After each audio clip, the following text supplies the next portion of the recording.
Boa noite. Hoje, sábado, dia 29 de agosto, mais uma reunião do Grupo Inteligência Infinita. Vamos discutir sobre... Nosso tema de hoje vai ser obsessão e suicídio. Formas de... Vamos dar uma geral, falar para as pessoas aí que estão precisando de ajuda, explicar quais são esses mecanismos e a maneira como as pessoas podem entender melhor sobre o assunto do ponto de vista espírita. Como sempre, para começar, eu vou passar a palavra aqui para o Dr. Lennon, ok? Vamos lá? Pode falar, Lennon.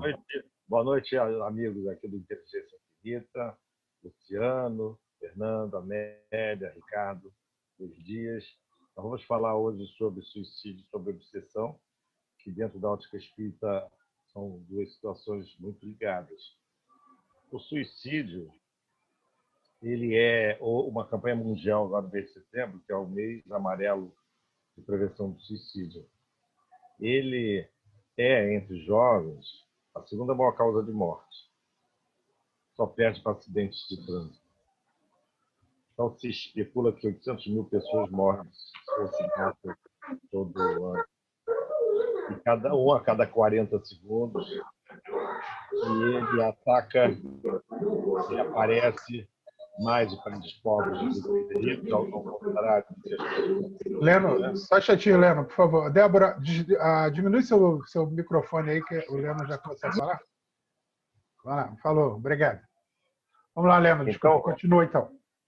O suicídio é maior em homens do que em mulheres e ele pode ser prevenido. Claro que quem trabalha em medicina, trabalha com pessoal na área de saúde, pode perceber, através das histórias das pessoas, a maior causa, o maior fator de risco para o suicídio é ter tentado se matar antes. Essa é a grande causa. Mas as pessoas ligadas à minoria, preconceitos, então você vê muito em gays, em transexuais, população mais pobre, pelo abuso de álcool, pelo abuso de droga, e pela violência doméstica. A depressão é a raiz, é a grande doença que acompanha o suicídio, mas muitas vezes ele é de um ataque agudo. A pessoa não dá nenhum sinal externo e acaba com a própria vida. Dentro da medicina, a gente sabe que as pessoas se matam por veneno, que é a primeira causa, enforcamento e com arma de fogo. E é muito triste, né, o que acontece numa família de uma pessoa que se mata. Ano passado, eu tive a péssima experiência de ter 3 pacientes que se mataram. Foi uma experiência muito ruim, porque a gente sente que vai acontecer alguma coisa, vê a história da família e não consegue chegar a prevenir. A que mais me chocou foi uma moça linda, loura, do 5º ano de medicina, família rica, morando em cobertura na Barra da Tijuca, que acabou morta num sábado à noite, e a mãe, na terça, ligou para mim, que eu já conversava com ela, já tratava dela e da família, tinha passado o caso com o psiquiatra, e a mãe dizendo que achava que ela ia se matar e estava muito preocupada, mas toda a família viajou, e deixaram a garota sozinha, quando voltaram ela estava morta no quarto, por envenenamento. O remédio, né? E desses remédios de calmante. Essa menina era muito bonita, as páginas na internet dela mostram uma beleza acima do comum, tinha uma família com muito dinheiro, era um sucesso, era estudante do 5º para 6º ano de medicina, no entanto ela desistiu. Aqui, onde eu moro, um rapaz que tinha um defeito no rosto se matou no Barra Shopping, e um outro, que eu descobri depois, que vivia em ódio com a mãe, acabou se matando, tinha uma arma dentro de casa. Era um rapaz que destruiu a própria sexualidade injetando álcool no testículo, porque a mãe humilhava ele, querendo que ele tirasse a roupa e fosse homem. Ele era um rapaz que tinha traços afeminados, né? E a mãe agia violentamente contra ele, até em exposição pública. Ele cresceu, ele e a mãe, separada, com esse ódio. E dentro da medicina, é isso. Eu sempre acho que as pessoas podem prevenir o suicídio em qualquer situação, seja vizinho, seja amigo, seja parente.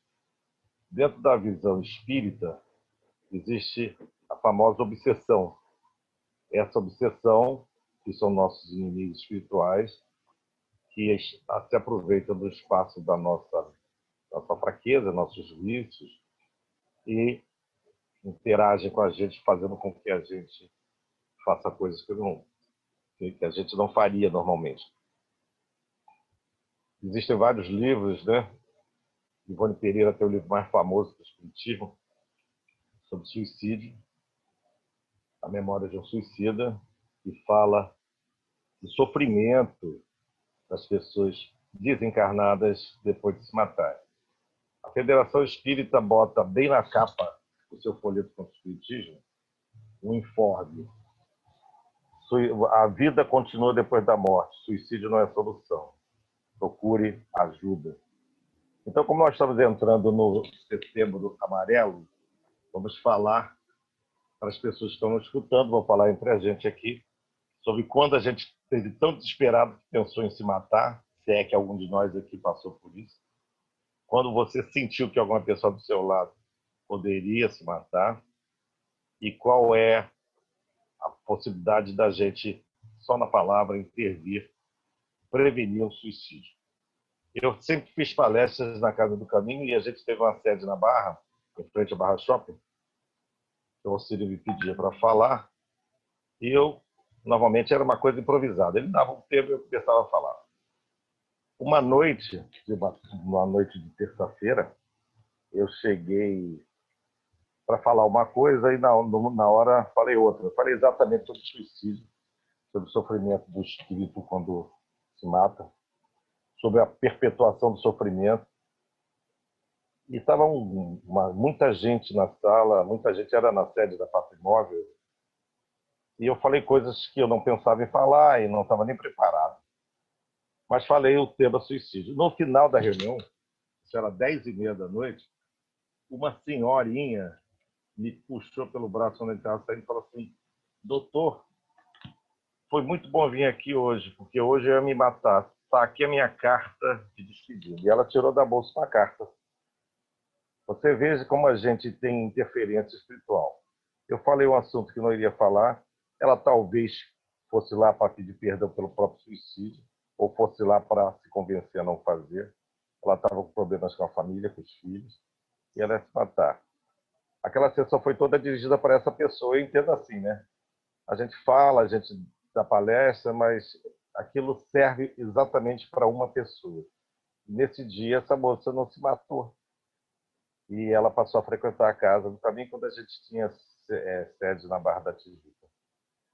Então, eu acho que, como médico, eu tento perceber, porque eu tenho muita gente deprimida no consultório, perceber traços de possíveis suicidas. Levo até um papo espírita, que assusta alguns pacientes, mas eu tenho para mim que se você tem conhecimento do sofrimento do espírito, que a morte não acaba com a vida, você já tem um freio para não se matar. Se a pessoa sair convencida que não adianta, ele tem que enfrentar suas crises. Os suicídios, às vezes, são crises afetivas, crises de saúde, crises financeiras. E muitas vezes a pessoa acha que vai parar de sofrer. Se você convencer que esse espírito não vai parar de sofrer, mesmo se matando, que há uma vida além da morte, você pode prevenir. E o maior fator que você pode determinar para um suicida é ter história prévia de tentativa de suicídio. A gente nos hospitais brincava que os homens, as mulheres tentam suicídio, mas os homens se matam de verdade. Porque as mulheres simulam muito, às vezes por carência, toma remédio, vai parar no hospital. Eu tenho uma menina que tentou 10 vezes se matar e a gente já estava acostumado. Mas os homens, quando resolvem se matar, eles vão fundo. E esse mês de setembro é o mês da gente combater os obsessores que levam as pessoas ao suicídio. E a gente tem como tarefa sempre parar para escutar, ser ouvido. Ser bom ouvido, se você prestar atenção na pessoa que está sofrendo do teu lado, da sua família, talvez você consiga evitar uma desgraça dessas, né? Do tipo, chegar a saber que um amigo se matou, uma pessoa da sua relação. Eu me sinto muito frustrado quando eu descubro que um paciente meu se matou e eu estava com essa ficha lá. Mas a gente não tem esse poder total, né? Mas um bom papo, ser um bom ouvido, escutar as pessoas, seu sofrimento e dizer calma, vai passar, seu sofrimento vai passar, pode evitar o pior. Eu queria ouvir vocês aí, principalmente sobre a visão espírita de obsessores sérios, severos e o suicídio. Ok. O assunto hoje também, nós vamos falar sobre obsessores, né? Então, acho que é uma coisa tá interligada. Muitos dos suicídios são causados por obsessões. E manter um padrão mental é fundamental para você ter uma vida mais tranquila. Eu queria passar agora a palavra para o Fernando. Fernando, a palavra está contigo. Pode tocar aí. Ok? Fernando? Boa noite a todos. É o seguinte, uma coisa está ligada à outra. Só que uma coisa realmente o suicídio. Hoje também uma obsessão. Eu acho que também falta muito problema de religião nas pessoas, tá? Onde leva elas essa insegurança. Porque aquele que vive na função do aprendizado, do cristianismo, né, buscando Jesus, ele pode estar no fundo do poço. Uma vez um guia disse para mim o seguinte: quando você estiver no fundo do poço, ainda não é o final, porque ali você vai dar um impulso para subir, entendeu? E sair da situação.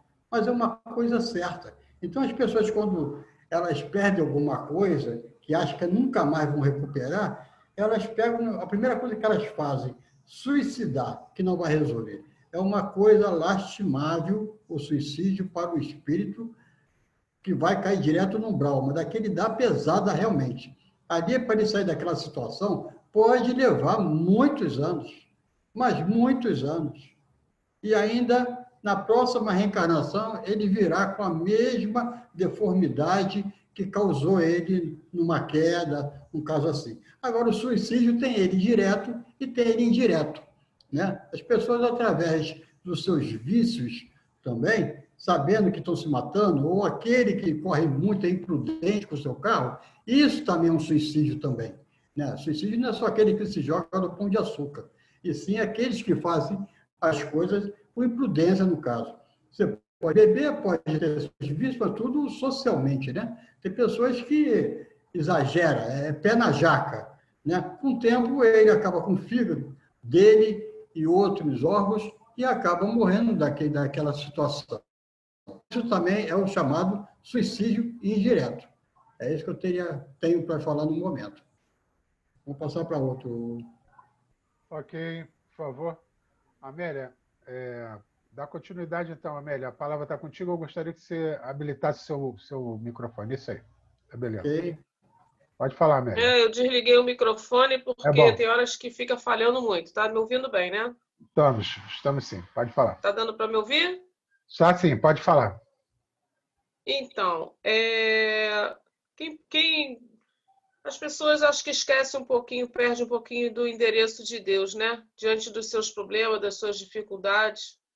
E começam a achar, sentir um vazio existencial, se distanciando muito das orações, das pregações do Evangelho, deixando um pouco de lado isso e descendo a sua vibração através da depressão, da tristeza, do medo, não procurando ajuda, né? Porque se enfraquecem.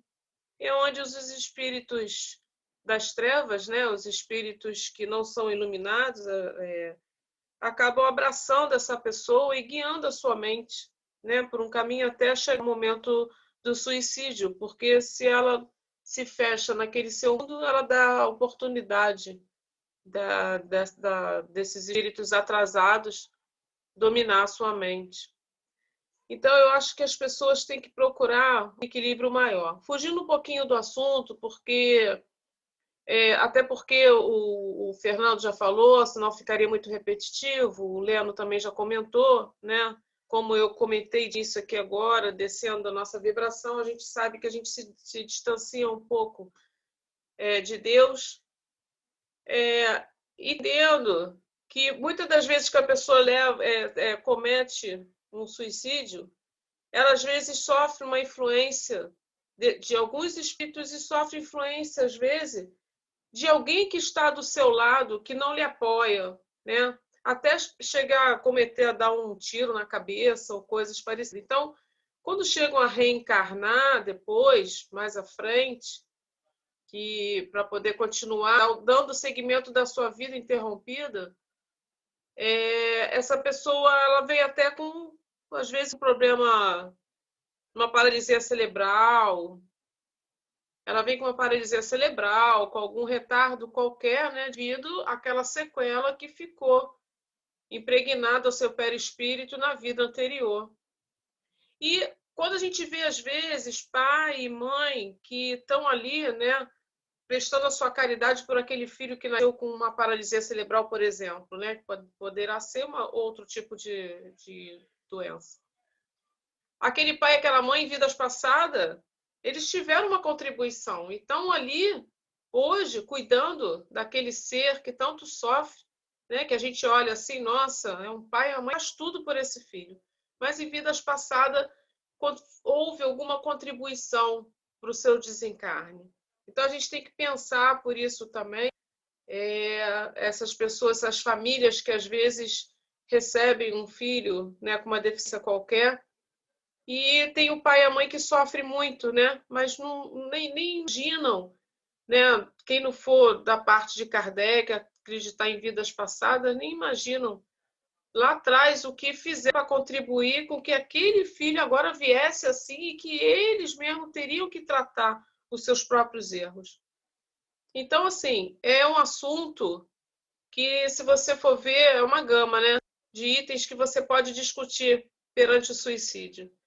A gente pode formar isso aí em várias ideias, em vários raciocínios em cima do que seria o suicídio. Mas, resumindo, levando a pessoa numa vibração baixa, né? Infelizmente, sendo guiada por espíritos atrasados. Né? Que se o Leno mesmo sabe que esse tema já foi dado lá na Casa do Caminho, e ali devia ter umas 20 pessoas, 25 pessoas sentadas na consulência, e nós perguntamos, o Leno perguntou, alguém aqui já tentou suicídio? Só ali, umas 5 ou 6 pessoas levantaram as suas mãos. O Leno deve lembrar disso. Então, assim, esse histórico não está longe de cada um de nós, né? E às vezes você tem uma pessoa do teu lado com uma ideia de suicida que nem transparece para você, que nem mostra a fundo o seu problema, a sua tristeza, né? E quando você vê, já até cometeu um erro em sua vida, né? Dá um tiro na cabeça ou toma alguma coisa, né? Achando que vai resolver, que vai encerrar ali todos os seus problemas. Até pelo contrário, né? Vai se multiplicar. Dando como exemplo André Luiz, né? Que no início a gente até botava alguns filmes, né? Para a gente assistir e discutir sobre os filmes. Então teve a história de André Luiz, que também foi desse estilo, né, que ele mesmo indiretamente foi um suicida, conforme o Fernando falou. Ele indiretamente foi um suicida. Não cuidou da sua saúde, só cuidava do paciente, mas esquecendo de si. Então, é um tema assim que a gente pode abordar de várias formas. Ok? Ok, por favor. Débora, eu queria te ouvir agora um pouquinho. Você podia habilitar o seu microfone para a gente continuar a conversa? Boa noite. Vocês estão me ouvindo? Estamos sim. Muito bem, pode falar. É um tema bem complexo, né? É um problema bem complexo isso dessas questões da obsessão de modo geral, né? Porque eu creio que quando a gente estuda isso lá no estudo também do Evangelho com base no kardecismo, né? Eu acho que a maior questão é realmente, primeiro, se a pessoa tem uma base kardecista ou religiosa que te dê um suporte, a situação fica bem melhor, né? Mais fácil de se trabalhar isso. Quando você não tem isso, o chão fica mais fundo, né? Você não tem como você caminhar direito. Então, tudo fica muito confuso, né? E quando vem as adversidades da vida, você não sabe e não entende que aquilo ali faz parte de um processo, que aquilo não é definitivo, que aquilo não é tudo, né? Esse é o primeiro ponto. Eu acho que o segundo ponto é realmente, assim, por tudo que eu já vi, é uma parte de uma doença, assim, de depressão, de tristeza, de acovardamento perante a vida. E eu acho que a primeira coisa que tem que observar é se precisa de um médico, de um tratamento, de um remédio químico, que a pessoa realmente fica perigosa. Conheço dois casos, assim, um eu participei, assim, entre aspas, né, vivi, porque às vezes, quando você estuda esse assunto mais a fundo, às vezes no kardecismo, você vê que existe um certo compartilhamento, às vezes, né? São comparsas, às vezes, os espíritos que, quando o espírito se junta a você e você sofre algum tipo de obsessão, é por alguma questão, algum buraquinho dentro do seu pensamento que compactua com aquele pensamento. Então, é como se fossem dois amigos falando, vamos ali, vamos, como se eu estivesse aqui, um de vocês fala assim, vamos ali assaltar aquela casa? Vamos mesmo e tal. Tem que haver uma afinidade, tem que haver um buraquinho que tenha. Se não tem, não vai. Se alguém chegar aqui e falar, vamos ali assaltar aquela casa, o que eu vou falar? Não vou assaltar aquela casa. Por quê? Por N motivos. Então, vários motivos que a pessoa tem que construir no decorrer da vida, seja através de uma religião, seja através de uma filosofia, seja através da sua família, seja através do amor, e não ter algum problema químico que leve ela a um processo de depressão profunda e um distanciamento da realidade, como no caso dela, a esquizofrenia. Então, se a pessoa, no fundo, por tudo assim que eu já vi, esses dois casos e muitos outros, né, são 20 anos de servidores, né, de Jesus e de outras casas kardecistas, o que eu acho é basicamente existem dois problemas: doutrinário, a doutrina, a fé, na verdade, ela tem que entrar dentro de você. Se ela não entrar dentro de você, se você não sentir aquele movimento religioso de fé vivenciando, fica muito difícil. A fé ela pode entrar de fora para dentro, é uma opinião, ou de dentro para fora. Ou você sente, ou você estuda, lê um livro e se identifica com aquilo e começa a refletir sobre aquilo que o movimento da fé vem. Tem as orações, cada religião tem o seu segmento, vai ter o seu posicionamento, mas isso tem que ser desenvolvido. Isso tem que ficar claro na mente da pessoa. A reencarnação para o espiritismo é um dogma, como a ressurreição é um dogma para a Igreja Católica. O que é dogma? Uma verdade absoluta. A partir dela, você desenvolve um raciocínio. Né? Se ela se negar, se a gente disser que reencarnação não existe, a gente destrói todo o kardecismo, basicamente. Como no catolicismo, para mim até erroneamente, se eles acham que a ressurreição não existia, então você destruiria, entre aspas, o catolicismo, que é uma bobagem. Mas, enfim, são dogmas que constroem a fé das pessoas. Por isso que é muito ruim quando a gente questiona, às vezes, a fé de alguém. Porque, às vezes, ela está sustentada naquela fé. Será que é o momento dela refletir sobre aquela fé ou não? Né? Sobre a forma como ela desenvolve a religiosidade dela. Às vezes, aquilo sustenta ela, né? Naquele momento. Aí, por exemplo, às vezes, nossos irmãos evangélicos, a gente vai lá questionar a fé deles, questionar a forma como eles se desenvolvem. E às vezes aquela fé sustenta aquela pessoa. Você vai tirar ela dali e ela vai para onde? Né? Cada um tem o seu momento, cada um tem um... É muito difícil essa vida. Tem uma frase que nós advogados às vezes falamos que é verdade: essa vida é para poucos. E porque é uma luta, né? E você tem que entender que os erros existem, que os problemas acontecem, que isso faz parte da vida, que não tem problema nenhum, que todos os problemas que estão aí para serem resolvidos, né? Senão a gente fica igual a Maísa, né? Meu mundo caiu. Não pode. A gente tem que construir o nosso mundo, a nossa base, para a gente ter como andar. Tem pessoas que têm família, né? Tem uma base familiar, tem uma base doutrinária, e os que não têm? E os que estavam ali, mas não estavam ouvindo? Às vezes eu estou no meio de um monte de gente, mas eu não estou ali. Então, isso tudo tem que ser questionado. Por isso que, às vezes, é importante uma família que tem um filho pequeno, ponha numa religião, ponha em algum lugar para dar o chão para ele andar, né? Para ele poder se construir, né? Ter estrutura para enfrentar as questões da vida. E que as questões da vida não sejam problemas, e que nem ele se meta em problemas grandes, né? Que nós não possamos não nos meter em grandes problemas. Entender a função do dinheiro, entender como as coisas funcionam. Então, isso tudo é muito importante. Essa questão da obsessão e do suicídio, eu acho que passa muito, em primeiro lugar, por esse primeiro aspecto. E o segundo aspecto, problema mental, que existe de fato, e que nenhuma religião vai segurar aquela pessoa quando ela quiser criar algum problema para ela. Agora, é óbvio que o umbral, a realidade do umbral funciona como medo, funciona como temor. Não vai te adiantar, você vai para o inferno. Né, no linguajar dos nossos irmãos evangélicos, quantas vezes homens batem em mulheres, quantos homens fazem coisas ruins e deixam de fazer porque eles vão para o inferno.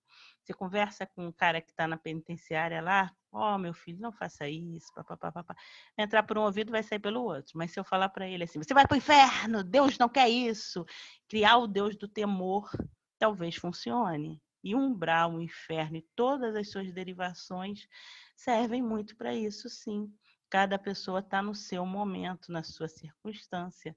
E ela cria o seu redor, né? E a gente faz comparsas no mundo carnal e no mundo espiritual. Falei demais. Vou passar para outro. Bom, vamos lá. Como eu penso aqui, ladies first, né? Eu vou passar aqui para a Cris, por favor. Sei que você deve ter alguma coisa para falar para a gente. Abriu o meu microfone. Bom, hoje eu não quero muito falar sobre esses assuntos, não. Apesar de eu, nessa idade, já tenha presenciado vários casos, né, de suicídios. O Ricardo sabe de uma grande amiga nossa, como é que foi um processo também, aquela coisa toda, mas ali eu acredito que tinha outros fatores, além apenas desse lado espiritual, né? E tenho 2 primos também que cometeram suicídio, né? 2 primas, uma prima e um primo, e foi assim, inclusive de surpresa, coisas que surpreendeu todo mundo. E temos também os depressivos, né? Que alguns depressivos na família que temos que ter cuidado, ficar olhando sempre. Como a Débora falou, tem um lado, né, clínico, o Leno deve falar melhor sobre isso conosco, e tem esse lado também espiritual, eu não sei, né, também tem, eu acredito que tenha sim, que tenha uma influência realmente espiritual forte nisso, né, o dívidas passadas, coisa que a pessoa tem muita dificuldade de resolver nesse plano, e acaba desistindo do plano e indo embora, tentando ir embora, adiantar seu lado lá do outro lado, né? Nós temos também um caso na nossa família há pouco tempo que não foi um suicídio direto, mas foi quase isso, porque a pessoa se negava a se tratar, se negou, fez um plano de enterro, funeral, e não fez um plano de saúde. Então, aí a gente imagina que havia, né, uma depressão séria aí que nós não percebemos. E tentamos ajudar e tal, mas não deu certo, sabe? E a pessoa morreu realmente de doenças, né? Doença, mas foi uma doença praticamente cultivada, né? Que foi levada para isso, que ela não estava mesmo a fim de reagir mais. Então, há várias formas de suicídio, né? Morte em vida. Morte em vida, quer dizer, uma coisa muito ruim. Agora, o que acontece é que nós temos que ser, como se diz, estarmos sempre renovando a nossa vida. Sempre caiu ali, levanta, dá a volta por cima, né? Segura. E há momentos em que você fica numa situação muito complicada, muito difícil na vida, mas dá para dar a volta por cima, assim. Não dá para esquecer os grandes traumas. Isso aí é besteira, a gente não esquece nunca mais. Mas que dá para administrar, dá. Não é? Se tiver força de espírito, força de personalidade, também responsabilidade com a vida, né? Também isso. Eu acho que as pessoas que fogem, elas são um pouco irresponsáveis. E isso nós podemos também incluir, principalmente, os dependentes químicos. Eles estão, normalmente, eles desistem da vida. Na realidade, um dependente químico é alguém que, se não reagir, está desistindo da vida. Vai ali, se entrega e acaba muito mal e antecipa tudo, né? Normalmente, porque acaba morrendo em função de drogas. É uma forma de suicídio, né? Alcoolismo e tal. É uma maneira de você também dar fim na situação. Então, é isso que eu tinha para dizer hoje. Eu tenho pouca coisa para dizer hoje. Eu quero mais ouvir. Tá bom. Obrigado. Aí, hoje a Lúcia está aqui comigo, viu? É isso aí. Participe sempre, viu, Lucinha? Vou sim. A partir de agora eu venho. Falou. Olha só, o Luciano, você quer falar alguma coisa? Pode, eu te dou a palavra agora. Não, o Zé Luiz. Zé Luiz, a palavra está contigo. Você pode falar. Luciano, depois você fala depois do Zé Luiz, tá? Ok. Eu posso falar? Estão me ouvindo bem? Estou te ouvindo bem. Pode falar. Eu posso falar sobre a minha parte. Sim. Eu posso falar das minhas nações, Angola, desde Refom, a minha nação. Nós temos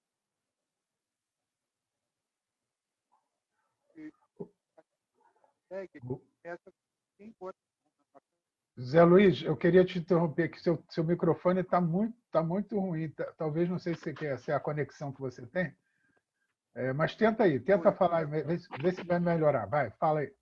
E agora? Melhorou, por favor. Então, vem das pessoas que botam a mão na minha cabeça, na cabeça do iniciado. Entendeu? Se for feita direito, tá? Vai seguir tudo direito. Agora, se dali acontecer alguma coisa diferente, aquilo tudo vai ficar ruim. Eu tenho um caso, por exemplo, de uma pessoa que fez o santo fazer santo, né? Fez um santo, outra pessoa que tinha muita pressa em virar pai santo. Então, na minha nação de Queto, nós levamos 7 anos de estudo. Quando temos um cargo para ser zelador de santo, ou pai de santo, nós levamos primeiro 7 anos estudando para depois passar para essa outra parte, que a gente recebe a mão para isso. Então, esse menino, ele insistiu tanto, ele insistia muito para virar logo pai, entendeu? Para seguir a vida dele. Então, o zelador de santo dele, em vez de esperar, de conversar com ele, não. Deu tudo que ele precisava para isso. Então, dali ele saiu, já foi começar a iniciar o caminho dele, e ele fez uma obrigação de uma pessoa, que no caso seria até uma IQED, entendeu? Depois que ela fez a obrigação, tirou o resguardo dela, que passou tudo, chegou em casa, juntou para pegar uma arma que tinha em casa, deu um tiro na cabeça. O culpado disso aí, para mim, é quem iniciou ele. E acho que acontece muitas coisas de religião, que é mais ou menos nesse sentido, das pessoas se sentirem donas da verdade e não estudar para continuar fazendo a doutrina delas. Por exemplo, eu procuro, a casa que eu frequento é feita muita antes de saber o santo da pessoa, se ela vai ter tipo de santo, se ela precisa fazer aquele tipo de santo. Não se faz nada com pressa, é sempre devagar. Então, pelo que eu entendo, na minha parte, na minha área, é muito difícil a pessoa resolver se matar. Por quê? Porque ele só no resguardo dele, ele reza 2 vezes por dia durante meses diretos. Ele está com o orixá, ele tem contato com a religiosidade o tempo, então fica muito difícil de pensar exatamente nesse tipo de coisa. Mais ou menos isso. Eu queria Ok. fazer uma. Desculpa, eu posso fazer uma pergunta para o Luiz ainda sobre esse assunto? Claro, pode fazer sim, por Pode. favor. Por exemplo, eu vi alguns casos desse assim, e eu também vejo que quando as pessoas estão envolvidas nesse segmento do espiritismo, elas ficam muito envolvidas mesmo. Então é difícil realmente, é como se elas tivessem, como se você tivesse pego um trabalho, não é isso? Um trabalho grande da sua profissão, da sua empresa, e você ficasse envolvido com aquilo. E eu vejo que realmente as pessoas que eu conheço que vivenciam essa realidade, elas realmente ficam muito envolvidas. E quando há algum problema, eles atuam rápido em questões de limpeza, que para o kardecismo você pode pensar como passe, e eles fazem isso com bastante rapidez, assim. E realmente eu acho que existe esse pormenor. No kardecismo, eu acho que no exercício do kardecismo, que eu também frequento, assim, eu acho que eles têm uma atuação também forte quando existe algum médium ou algum dono da casa que verifica esse tipo de coisa, de fazer um tratamento na pessoa forte, né? Como cromoterapia, ou sei lá, vários passes, desobsessão, sessões de desobsessão contínuas, né? Lá no Servidores de Jesus que eu trabalho também, toda sexta-feira tem e tal. Mas no segmento do Luiz, eu também vejo que existe uma atuação forte nesse sentido, porque como você lida com extremos, né? Eu posso estar enganada, Exato. mas eu queria até que Não, você não, me tá corrigisse. certíssimo. Como Tá você lida com certíssimo. extremos, é difícil. As pessoas quando estão bem iniciadas, que fazem tudo que tem que fazer direito, o que vier para cima delas, elas mesmas sentem e procura rápido o zelador que cuida dela, a pessoa que cuida dela. Porque a gente também, dentro de tudo quanto é candomblé, tem uma parte reservada na Umbanda, por exemplo, as almas, no nosso caso é a casa de babá, que também é um orixá.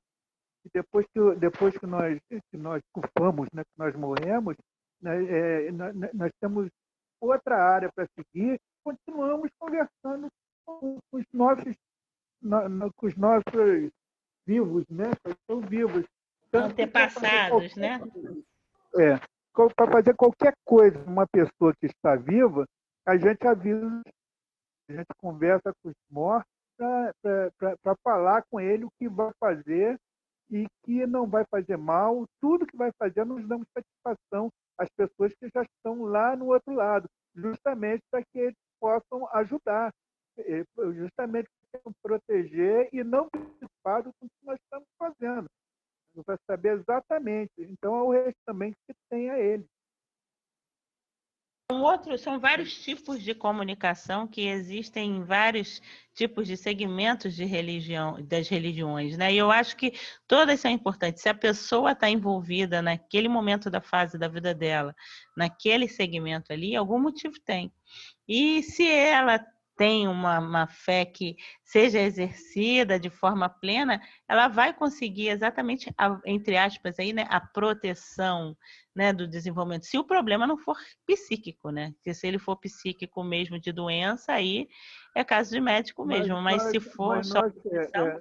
tem a parte médica, mas bem vemos essa parte. Isso acontece muito e a gente consegue trabalhar isso porque não sei se você sabe, mas determinadas entidades trabalham dentro da, por exemplo, Iemanjá. Iemanjá é uma entidade que trabalha com a cabeça, entendeu? Então, todo segmento, nesse caso, a gente já sem deixar de ver as outras partes, que é Exu, e Babá também, que é Egum também, pode ter algum obsessor, em outro caso é chamado obsessor, no nosso caso a gente chama de Aparacá.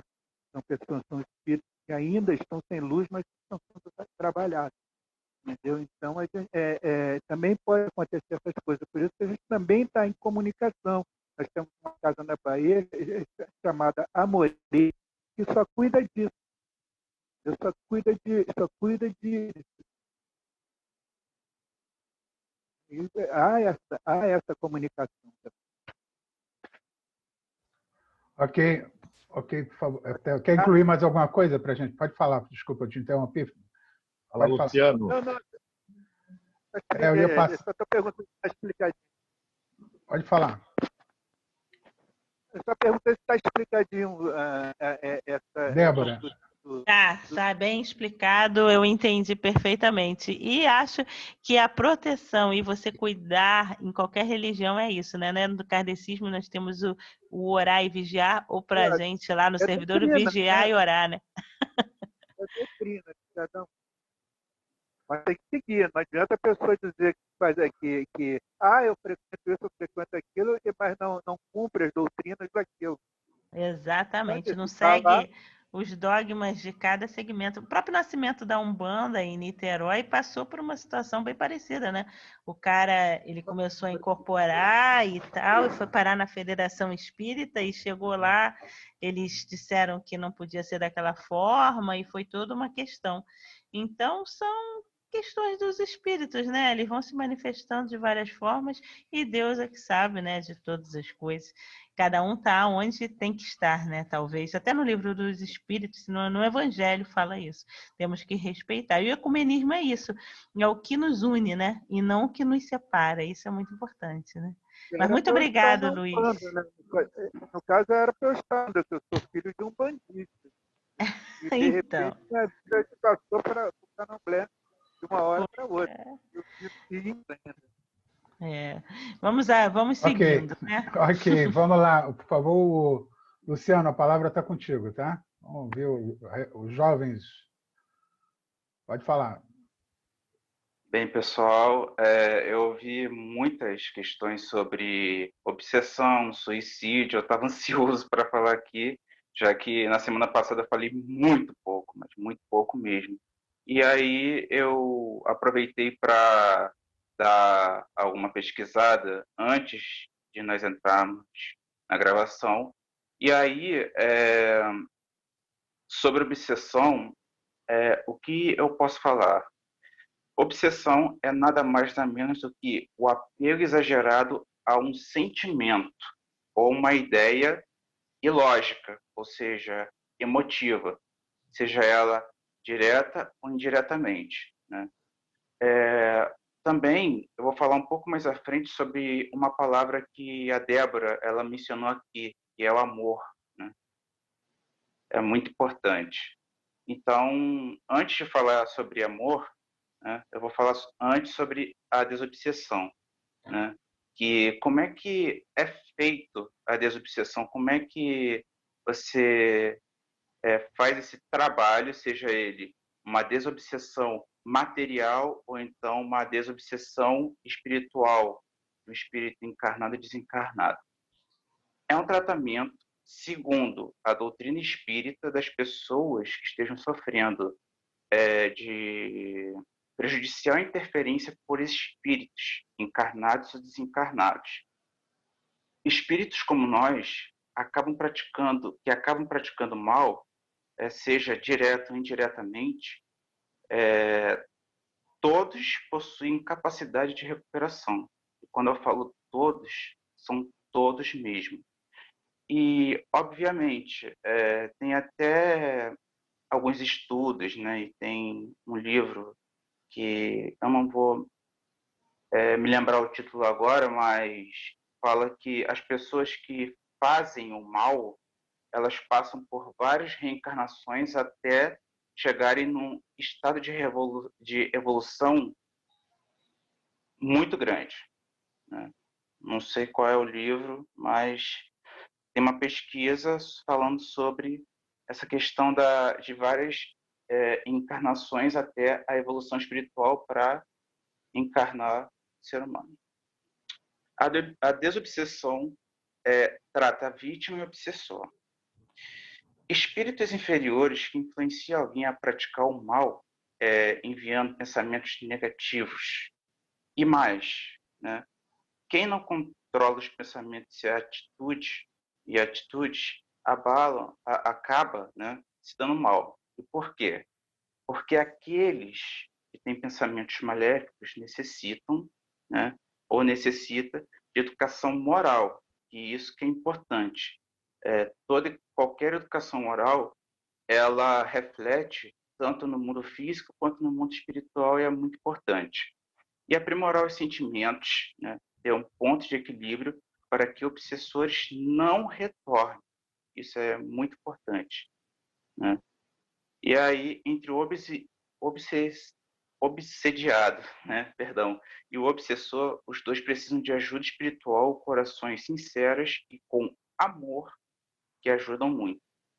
E o que é amor, né? Segundo o dicionário, é forte afeição por outra pessoa, nascida de laços de consanguinidade ou de relações sociais. É por isso que, na maioria das vezes, vou virar a página aqui, na maioria das vezes a gente precisa de relações sociais para que nós consigamos manter o equilíbrio moral e emocional na sociedade. A gente não pode ficar, provavelmente, num estado de... como se estivesse numa prisão, se assim, né, eu posso colocar aqui. Mas, enfim, sobre suicídio, né, já que eu estou avançando, tem até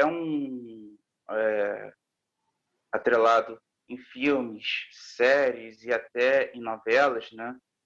E aí uma das maiores taxas, né, assim, no mundo global, principalmente, está no país do Japão, onde acontece os maiores índices e números de suicídio. Existe também no Monte Fuji a floresta do Aokigahara, né?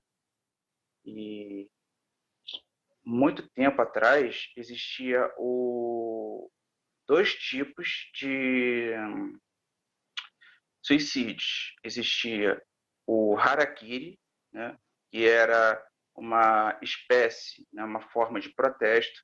Vale lembrar que, de forma histórica e artística, o suicídio é uma forma de protesto.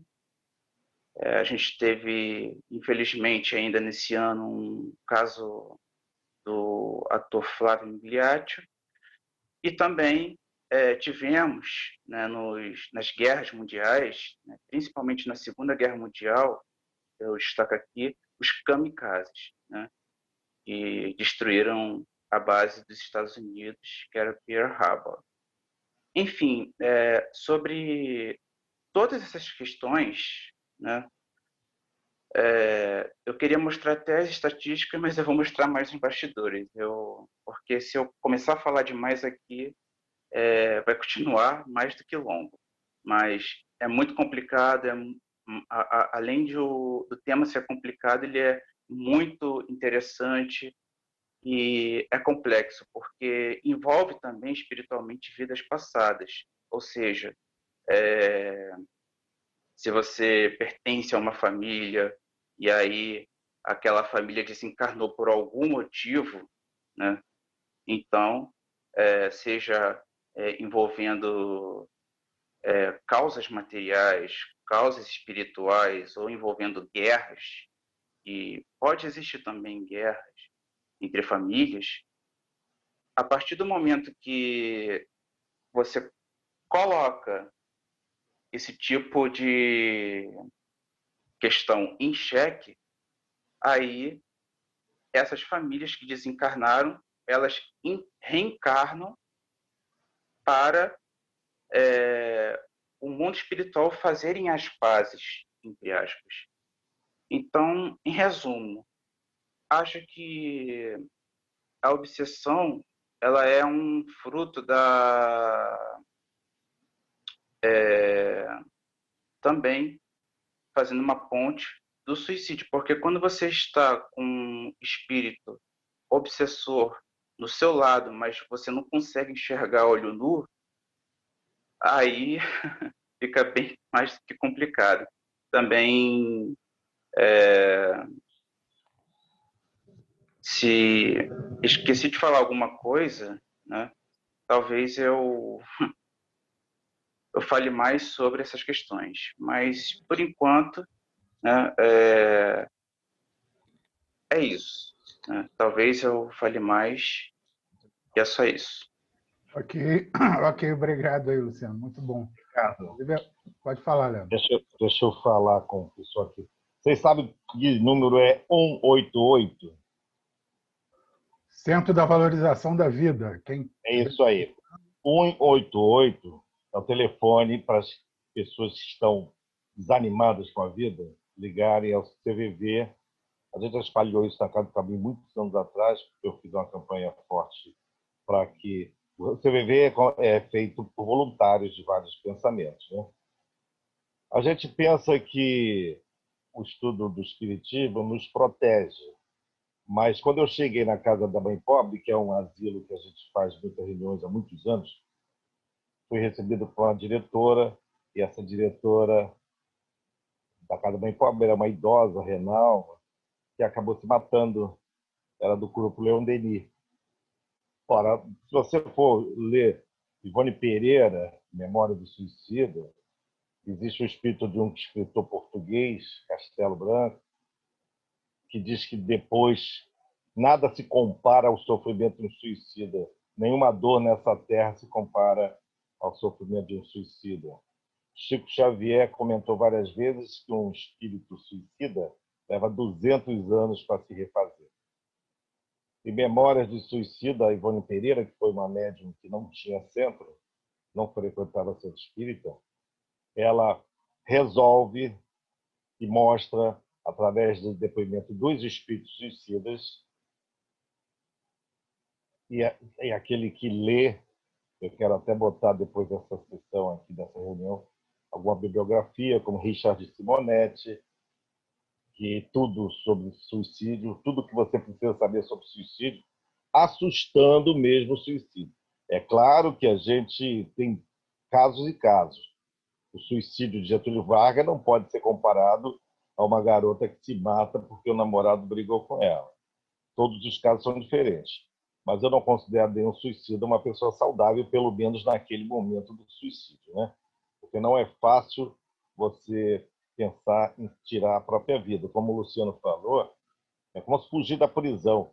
E o suicídio não é a porta da liberdade. É a porta de uma prisão muito pior. Muito pior.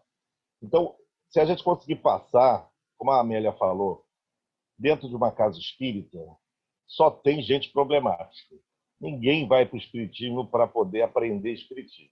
As pessoas vão para de socorro. Eu estou há muitos anos nessa, por isso eu pergunto, quem aqui tentou já se matar ou pensou em morrer? Metade da plateia levanta a mão, se elas tiverem à vontade para dizer isso aí. Então, o que eu acho é o seguinte, como espíritas, nós somos agentes contra o suicídio de setembro. O suicídio ataca mais jovens de 15 a 29 anos. A maioria não tem histórico de depressão, não ameaçou. Mas ter uma arma em casa, ter veneno em casa. Lembre-se da pastora aí, Flor de Lis. Uma arma em casa, 50 crianças e muita fraude, muita mentira. Facilitar o espiritismo, facilitar o suicídio é uma coisa que você deve aconselhar. Não tenha arma em casa, não tenha veneno, não facilite, porque um momento de loucura acontece. E eu já vi acontecer com espíritas, com padres, com religiosos, com médicos. Médicos se matam muito, é outra coisa, porque as pessoas, quando têm baque financeiro, elas praticamente são reduzidas a zero. E, na verdade, a gente tem que ter aquilo que a gente tem dentro do peito, de sentimento, não aquilo que a gente tem na carteira. Mas já teve famílias inteiras, o rapaz matou a família inteira e se matou depois de um baque financeiro grave. E foi aqui na Barra da Tijuca. Então, se você puder intervir, principalmente em jovens que não avisam, pessoas que estão com sofrimento absurdo, que você minimiza o sofrimento, porque é uma tendência muito grande da gente minimizar o sofrimento alheio. a menina chega em casa chorando, desesperada, diz que quer morrer porque o namorado quer mais ela. E os adultos, ou os parentes, acham que aquilo é uma bobagem. Isso é uma bobagem de adolescente. E essa menina se mata. Em Bangu, um garoto se enforcou no quintal, quando a mãe abriu a porta do quintal. Estava o garoto enforcado. A outra entrou no banheiro, tocou fogo, que é um suicídio horroroso, tocou fogo com álcool no próprio corpo, que nem os islãs em protesto, como o Luciano falou, que é o suicídio de protesto religioso, é um suicídio racional. Os caras vão para o paraíso dos suicidas, mas é um suicídio racional, sobre protesto. O Japão encara os Estados Unidos como suicidas e eles tinham o maior orgulho de se matar. Então, esse setembro, as casas espíritas estão mobilizadas e também os centros médicos para combater o suicídio. O Brasil é um dos poucos países do mundo onde o suicídio aumentou 13% de um ano para outro. Isso tem a ver com miséria, com falta de perspectiva, com garotos sem emprego, com muita desilusão. E tem a ver também com o papo dentro de casa. As crianças estão conversando com o celular, não conversam mais com os pais, não conversam com os professores. Eles clicam no WhatsApp. Quem não se lembra do Baleia Azul? A Baleia Azul, vocês lembram disso? Baleia Azul foi um jogo da internet incentivando a pessoa a se matar. E vários jovens se mataram pelo mundo afora. O prêmio da Baleia Azul, o Game Over, era se matar. Não foi isso, Luciano? Esse jogo do Baleia Azul foi estímulo... Foi, exatamente. É isso? Foi. Quantos livros da literatura mundial incentivaram o suicídio, quando o suicídio parece um cara forte? Então, essas coisas têm que ser combatidas, principalmente através dessa informe. Não há escapatória para o suicida, ele vai ficar pior. Talvez a gente faça o suicida recuar, talvez. Eu quero... Já são 11h13, e eu quero aqui dar o meu obrigado a todo mundo. Nós estamos fazendo reuniões muito legais, e o Setembro Amarelo começa semana que vem. Todo mundo no combate ao suicídio, que vai da esfera mais alta da sociedade à mais baixa, né?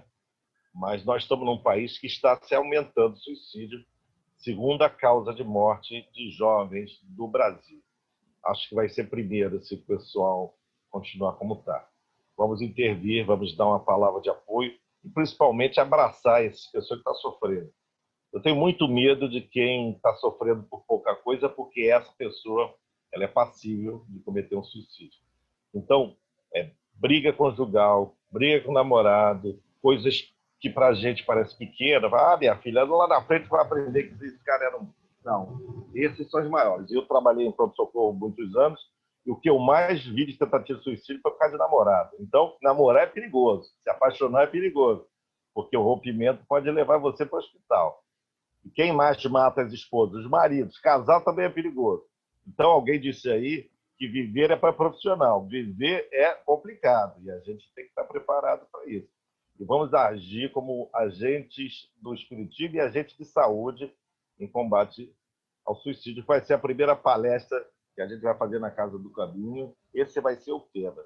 Se a gente puder ter público, vamos falar sobre preservação da vida, otimismo e fé.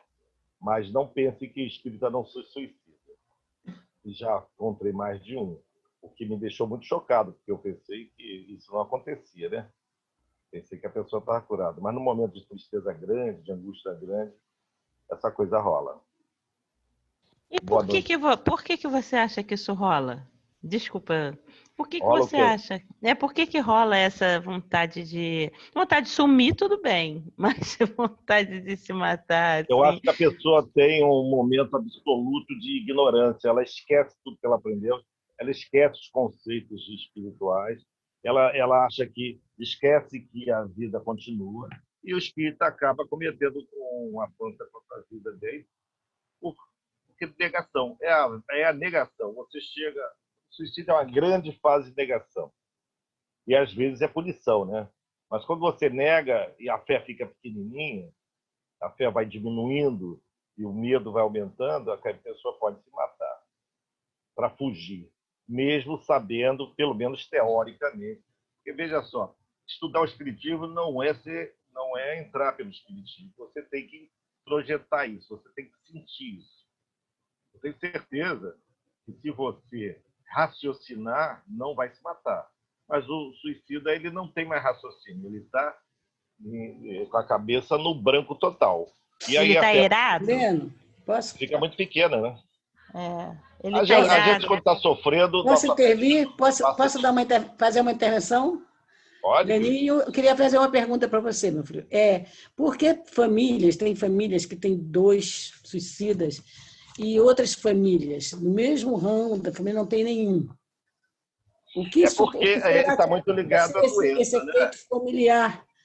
Mas isso são doenças Provoca mentais. isso, A depressão é uma doença que atinge muitos membros da família. Você vai ter muitos casos depressivos da mesma família. E a depressão é a doença que mais leva ao suicídio. Então, em casas de depressivos crônicos, mãe, tia... Eu tenho uma família que tem 5 suicidas. 2 irmãs, até cunhado, que não é parente, se matou. Aí a gente pode fazer um estudo espiritual, né? Existe um caso que o Xavier fala de famílias que se matam pelos séculos afora. É a tal da corrente do mal, induzindo ao suicídio. Mas o obsessor só pode obsediar você com a ajuda do obsediado. Quer dizer, você só vai ser obsediado se você tiver espaço. O espaço que você dá na hora que você fraqueja, na hora que a fé está pequena, na hora da dor, do medo. E aí o obsessor vem com tudo. E tem muitos filmes, assim, muitos livros que a pessoa começa a escutar vozes. Vai, se joga, se joga. Você tem que se livrar disso. Esses delírios paranoicos, psiquiátricos, podem ser, não vou dizer que todo problema psiquiátrico é obsessão, mas no hospital lá do fundão, da psiquiatria, os centros espíritas mandavam os médicos para lá e o hospital mandava para os centros espíritas os médiums, que diziam que estavam ouvindo voz e eram médicos. E os centros espíritas mandavam os malucos para o hospital psiquiátrico, porque não eram médicos, não eram médiums, eram malucos. E havia uma inter-relação e eles faziam troca-troca de paciente. Lá no Instituto de Psiquiatria, lá perto da tua casa, Cris. Ali tinha um psiquiatra muito espiritualizado que falava assim, não, isso não. A psiquiatria não explica tudo. E o espiritismo, embora queira, tenta, não consegue explicar tudo também. Então, tem famílias de doentes, tem família de suicidas, tem família de psicopatas, tem família de assassinos. São doentes.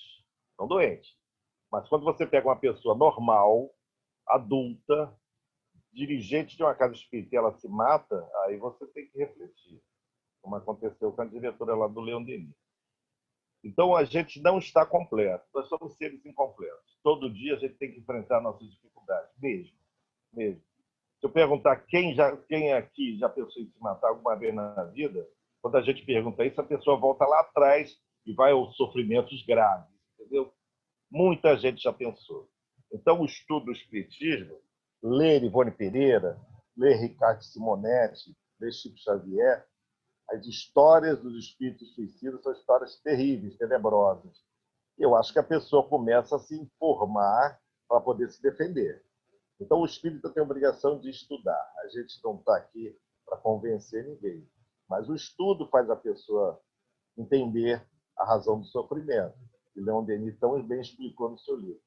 Essa razão da dor que a gente tem, a dor que pode levar a gente a se matar, a falta da compreensão da causa da dor, é a causa do suicídio. Então, sejamos agentes da saúde contra o suicídio, que eu acho que os médicos não conseguem. Eu dou uma de psiquiatra muitas vezes, quase todo dia. Né? Meus pacientes que se mataram não estavam comigo, tinha estado com um psiquiatra que eu encaminhei. Então, o psiquiatra vive e convive todo dia, é o dia dele, desse medo do paciente se matar. E ele é acusado, às vezes, como se a gente tivesse poder sobrenatural de não deixar a pessoa se matar, que é uma decisão pessoal irrevogável. Mas a gente pode agir sim. Muita gente, mesmo sofrendo, mesmo na carência, mesmo no câncer, na miséria, reage e fica ligado à vida. E muita gente supera, né? Mas muita gente se entrega por pouca coisa. E eu vejo que as pessoas não valorizam o sofrimento do jovem, não valorizam. Então, se uma pessoa está sofrendo e parece bobagem, escuta, porque é ali que está o germe do suicídio. Sofrimento humano, eu falo muito que as pessoas entendem que a gripe do filho dele é muito mais séria do que a AIDS do vizinho, antes da pandemia, porque agora a gripe ficou séria. Mas a gente tende a desvalorizar o sofrimento alheio. Mesmo como a gente, como espírita, como médico, então nem se fala, o médico não valoriza o sofrimento do paciente, né? Se valorizasse, não ia ter tanta gente sofrendo. Mas uma vez que alguém olha para você e começa a falar, que você vai perceber que ao entrar no espiritismo, as pessoas resolvem abrir o coração para você. Mesmo que você não esteja preparado, mas muita gente se confessa para você. E você descobre que alguns melindres da cabeça, do bom papo, 5, 10 minutos de papo, você pode afastar a ideia de suicídio de uma pessoa. Faça isso. Todo mundo que está na rua, a Amélia, que é fisioterapeuta, a Débora, que é advogada, todo mundo encontra gente problemática e todo mundo tem a obrigação de agir a favor da vida, do não aborto. Tem uma moça lá que me procurou para eu fazer aborto há muitos anos. E eu falei, poxa, eu não faço aborto, não sou nem ginecologista, você está aqui me pede para fazer aborto. Aí eu falei, não faça isso. Era uma moça pobre, morando numa comunidade, estava grávida de uma pessoa que ela não gostava mais, mas mesmo assim ela me procurou. Aí ela voltou, me xingou, falou um monte de palavrão, estava batendo forte. Bem, depois de algumas entrevistas, ela não abortou. A casa que ela trabalhava, que era o mercado, deu todo o enxoval, deu casa, e ela foi muito querida pelos colegas, e ela botou o nome do filho de Rocilê. E eu estou tentando explicar que não é meu filho, é o filho do papo, é o filho do convencimento. Mas o meu trabalho é esse. Mas você que não trabalha com gente atendendo diretamente, também pode intervir. Um bom papo, uma boa... Principalmente escutar, né? Escutar e valorizar o sofrimento dos outros. Porque é inacreditável o número de pessoas que se matam por desavença amorosa. A grande causa que eu tenho aqui dos hospitais do Rio é: tomei um chifre e me matei. Meu namorado, descobri que sou traída. Então, a traição é uma mágoa terrível. A gente, como dentro de uma relação, não sabe o tamanho do mal que a gente faz para os outros, né? E isso acaba também no suicídio. Então, queridos, 188, Centro de Valorização da Vida. Hoje, muitos velhinhos da pandemia estão sofrendo de depressão, muitos pensam em morrer e estão com medo de morrer. E, às vezes, vão se entregando a pensar em se matar. Liguem para 188. Vai ter um voluntário lá, muitos espíritas, muita gente de ONG para escutar o teu sofrimento. Imagina você hoje, com 79, 80 anos, num apartamento, sozinha, não sai porque o vírus está aí. Ninguém visita. E os dias vão passando, a solidão vai aumentando e a pessoa angustiada pensa em se matar. Esse hoje é o padrão das pessoas que estão se matando. Terceira idade, sozinha, sem família, sem perspectiva. Insirem o número 188. É isso aí. Pessoal, então, a gente já tem mais de uma hora aqui de papo, está uma delícia, o papo está muito bom. Eu vou botar aqui embaixo nos créditos aqui o endereço do site do CVV, do Centro de Valorização da Vida, também o link para um livro que é da Federação Espírita Brasileira, é um livreto muito bom. E eu estou me dirigindo a pessoas que podem estar vendo esse vídeo porque não sabem o que está acontecendo com elas. Existe a tristeza e existe depressão, tá? Inclusive existe depressão hormonal, que é o desequilíbrio de cortisol, estrogênio, progesterona. Então você está doente. Não necessariamente você está triste. Você tem que sempre procurar ajuda, né? Sempre saber diferenciar o que é tristeza do que é doença. Quando você estiver preocupado com alguma coisa, falando assim, mas nada dá certo na sua vida, eu aconselharia a ouvi uma música, Paulo Coelho, né? Mas era na voz de Raul Seixas, Tente Outra Vez, né? Ele fala assim, não pense que a vitória está perdida, se é de batalhas que se vive a vida.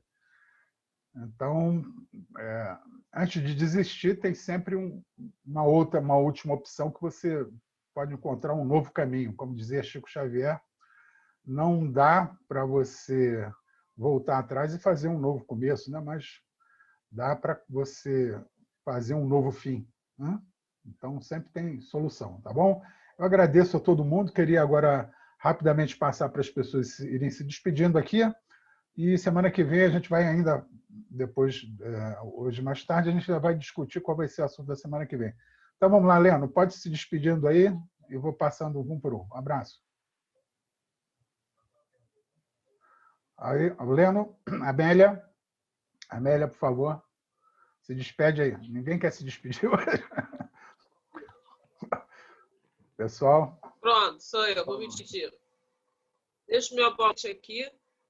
Espero que muitas das pessoas que venham assistir esse nosso bate-papo, que é importante, e possam absorver um pouquinho, né? Tem um pensamento aí triste, procurar estar sempre levando o pensamento para os estudos, para o amor, crescer um pouco mais, porque em todo o meu respeito, aquele palestrante Raul Teixeira, que ele diz que os espíritos das trevas odeiam o estudo, odeiam leituras. Então, vamos ler cada vez mais, vamos amadurecer os nossos pensamentos, vamos crescer a nossa espiritualidade para a gente poder se sentir mais fortalecidos dos problemas. E sempre que vier alguma energia negativa, algum pensamento ruim, rapidamente já dá estalo e já eleva a vibração. Então, eu deixo aqui o meu boa noite, que muitas das pessoas possam ouvir e absorver o nosso papo aqui essa noite. Ok, boa noite Débora. a todos. Débora, por favor. Oi, boa noite a todos, foi ótimo. É sempre importante falar sobre isso, né? Sobre a valorização da vida, de você poder olhar pelo lado bom. Os problemas fazem parte da vida. Isso você aprender a conviver com isso também é hábito, é você exercitar isso, entender isso, né? E não levar tudo a ferro e fogo. Sempre há uma segunda chance, né? Nunca o negócio vai terminar de uma única vez. Então é isso aí, procurar sempre ajuda, né? Tirar o orgulho, jogar o orgulho de lado, ter humildade, trabalhar a humildade dentro de cada um de nós, né? Sustentar, superar ali o ego e pedir ajuda. Né? Isso é muito importante, né? Não ter medo de pedir ajuda. Então tem um 88 aí, que o Leno falou, e bola para frente, que atrás vem gente, né? Ok, Zé Luiz, por favor. Até a próxima. Gostei da palestra hoje e gostaria de não sair antes de ouvir, sem a dizer, vamos falar toda semana, né? O pensamento sim. Será que vai ter hoje também? Oi, qual é a pergunta? Será que o pensamento que teve a semana vai ter hoje também? Foi falado um pensamentozinho no final do encontro. Sim. Podemos manter isso. Eu não preparei, não, mas eu tenho as afirmações de fé aqui, que é muito importante, tá? Vou botar assim, ok? Então, eu estou disposto, se você quiser. Vamos lá, vou botar aqui. Estou disposto a ouvir. Ok, por favor. Vamos lá. Um abraço.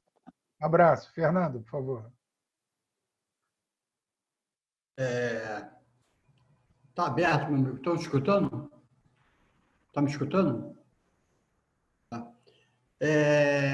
Como o Paulo disse, né, fora da caridade, a fé é morta.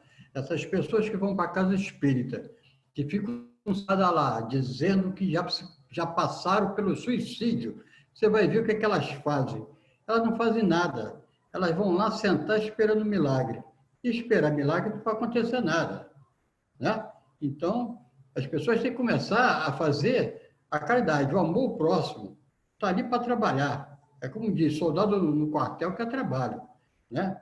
E aí você vai fazer uma palestra. Aí você fala, olha, uma palestra. Avisa para 50 pessoas. Aparece 4. O resto vai dar desculpa. Assim não vai, cara, né? Aí você pergunta, você sabe por que você nasceu, por que você morreu, você morre, sabe para onde você vai, de onde veio? Não sabe explicar nada, né? Então, isso tudo aí começa, qualquer baquezinho, qualquer problema financeiro, qualquer perda de emprego, pronto. O cara entra em depressão e aí abre campo para obsessão.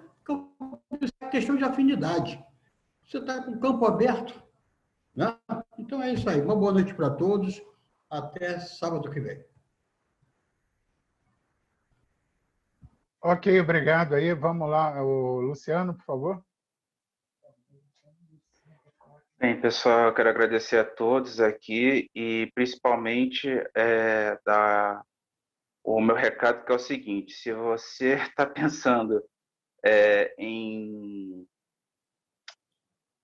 fazer alguma coisa como, né, tirar a própria vida, pense antes, né? Porque você tem que se perguntar o que dá sentido à sua vida, quais são as suas expectativas. Você tem que refletir, principalmente quando você está não só, mas com a sua família.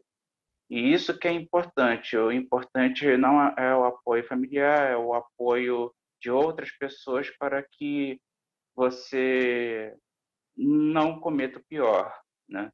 Então, diz que 188 se realmente estiver precisando de ajuda, e eu agradeço a todos que acompanharam até aqui. É isso. Abraço. Ok, por favor, Cris, você quer se despedir aí, Cris? Já pedi para abrir o seu microfone e está fechado. Por favor, pode falar. Nós queremos nos despedir, eu e a Lúcia. Hoje foi muito bom, essas palestras estão cada vez melhores, e nós vamos ficar sempre atentos e vamos a outros assuntos. O assunto da semana que vem vai ser qual? Já temos? Ainda não temos, a gente depois vai discutir isso aqui e eu passo para as pessoas. Tá bom. Tá bom? Então tá certo. Então, boa noite para todos, muito obrigada por ter, boa noite. Pela companhia de todos. A Lúcia também Olha só, gente, então eu, como falou o filho de José Luiz, que aliás, muito boa ideia, eu vou deixar sempre preparado aqui alguma coisa para quando terminar a nossa reunião, botar uma oração. Dessa vez eu vou botar aqui as nossas afirmações de fé do Grupo Inteligência Infinita, que foi nos passado pelo espírito da nossa mentora Mariana, né? E todo dia que se abria a sessão, ela recitava essas afirmações de fé, são todas tiradas da Bíblia, encadeadas de uma maneira bem lógica, muito bacana. Então, eu vou passar agora para a gente ouvir e agradeço aí a presença de todos vocês, tá? E até semana que vem. Vamos estar juntos aí, tá bom? Semana que vem, se Deus quiser. Isso aí. Vamos lá. Aí.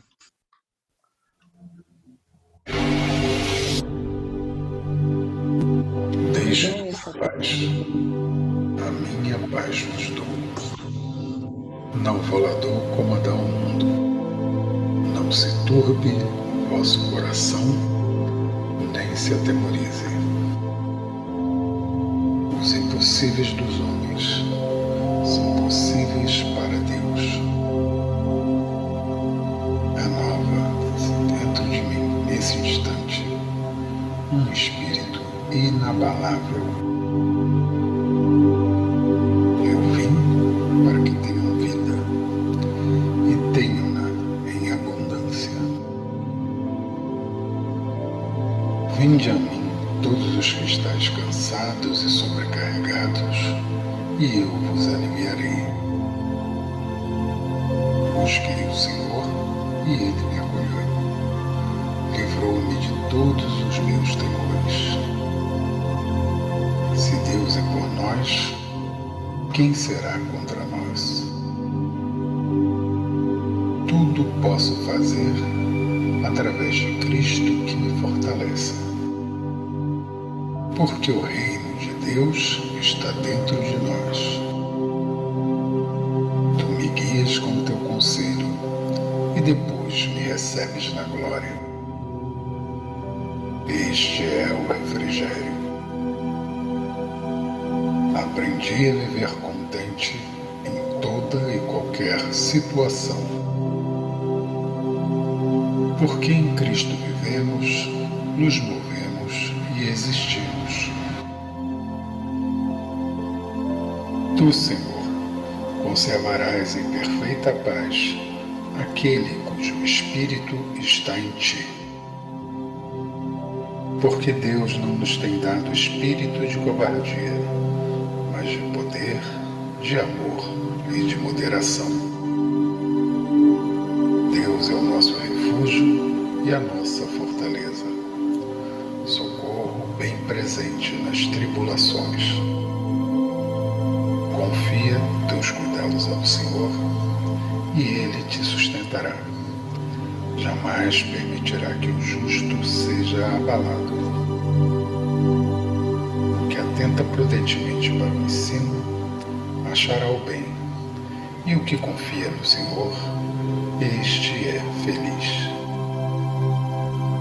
Transformai-vos pela renovação da vossa mente, porque nem olhos viram, nem ouvidos ouviram, nem jamais penetrou em coração humano o que Deus tem preparado para aqueles que o amam. Sê forte e corajoso, não temas nem te espantes, porque o Senhor teu Deus é contigo, por onde quer que andares. E os que esperam no Senhor renovarão as suas forças, subirão com asas como águias, correrão e não se cansarão, caminharão e não se fadigarão. E assim, se alguém está em Cristo, é uma nova criatura. As coisas velhas passaram, e eis que todas se fizeram novas. E quando estiverdes orando, se alguma coisa tendes contra alguém, perdoai. Inclinai vossos ouvidos e vinde a mim. Ouvi e vossa alma viverá. Agrada-te do Senhor, e Ele satisfará os desejos do teu coração. Se te converteres ao Todo-Poderoso, serás restabelecido, serás fortificado, serás glorificado. São muitas as aflições dos justos, mas o Senhor de todas o livra. Senhor, desde que o teu poder me manteve, seguramente Ele ainda me conduz. Porque virão chuvas de bênçãos, porque serão chuvas de bênçãos. O cumprimento da lei é o amor, e o amor libertará você, porque a fé atua pelo amor. Aquele que busca, continue buscando até encontrar. Quando encontrar, ele se perturbará. Ao se perturbar, ficará maravilhado e reinará sobre o todo.